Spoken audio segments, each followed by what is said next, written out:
With this cursor, it's kind of like a ping pong ball. It's gonna go back and forth in this array while decrementing all the elements in the array.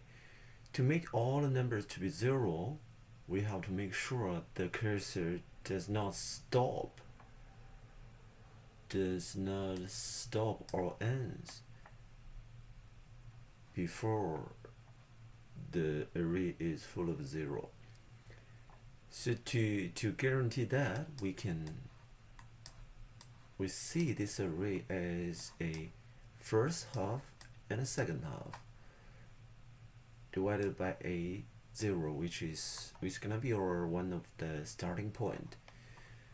So if the total number of the first half equal to the second half,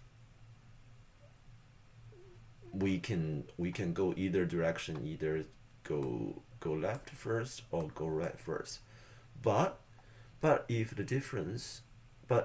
there are differences, and the differences is 1, there's only one direction we can go. Either we can only go to the direction to the bigger side, like this. But if the difference is bigger than 1, then it is impossible.